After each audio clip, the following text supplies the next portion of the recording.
This conversation is powered by Google Illuminate. Check out illuminate.google.com for more. Welcome to the discussion.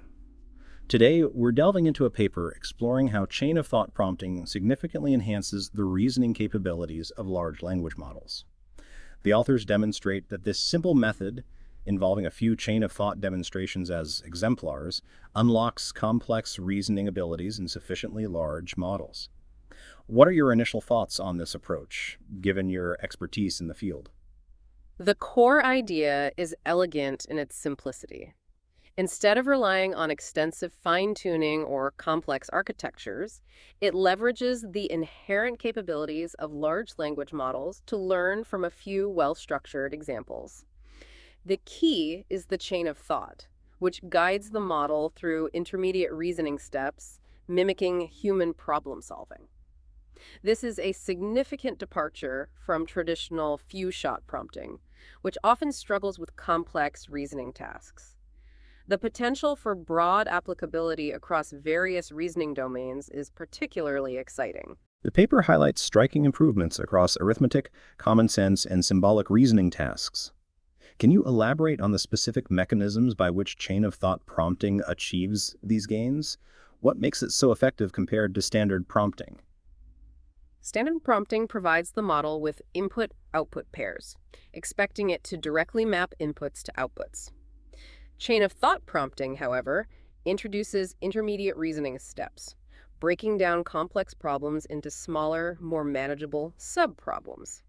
This decomposition allows the model to allocate computational resources more effectively, focusing on the individual steps rather than attempting a single complex leap.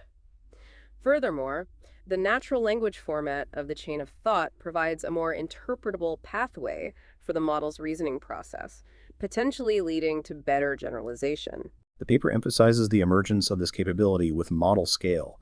Why does chain of thought prompting only yield significant improvements in larger models, approximately 100B parameters? What are the limitations of smaller models in this context? Smaller models lack the capacity to effectively manage the complexity of multi-step reasoning. They may generate fluent-sounding but logically flawed chains of thought, leading to incorrect answers. Larger models, with their increased parameter count and capacity for capturing intricate relationships between words and concepts, are better equipped to handle the nuanced reasoning required by the chain of thought approach. Essentially, the scale provides the necessary representational power and computational resources to successfully navigate the intermediate steps. The ablation study in the paper is crucial. It investigates alternative prompting methods, such as providing only the equation or varying the computational cost.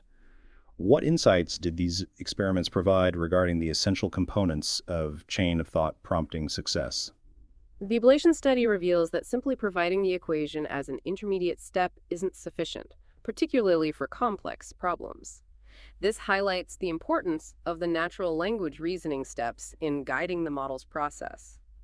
The experiment with variable computation also demonstrates that the benefit isn't solely due to increased computational resources. The structured natural language reasoning steps are key.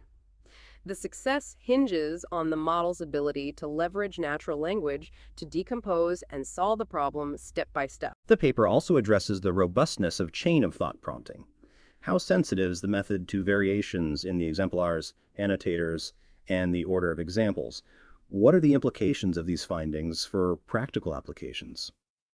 While there's inherent variability associated with few-shot prompting, the results demonstrate remarkable robustness. Performance remains significantly better than standard prompting across different annotators, exemplar sets, and even different orders of examples. This suggests that the core principle of chain of thought prompting is relatively insensitive to these variations, making it a more reliable and practical approach compared to methods heavily reliant on specific prompt engineering. The paper concludes by discussing limitations and future research directions. What are some of the key open questions and challenges that remain in this area? While chain of thought prompting shows great promise, several challenges remain. The reliance on large models limits accessibility and scalability. Further research is needed to explore methods for inducing similar reasoning capabilities in smaller models. Additionally, ensuring the factuality and coherence of the generated chains of thought is crucial for reliable applications. Developing methods to verify and correct errors in the reasoning process is a critical area for future work. Finally, the very nature of reasoning in these models remains an open question, requiring further investigation into the underlying mechanisms. This has been a very insightful discussion. Thank you for your expertise.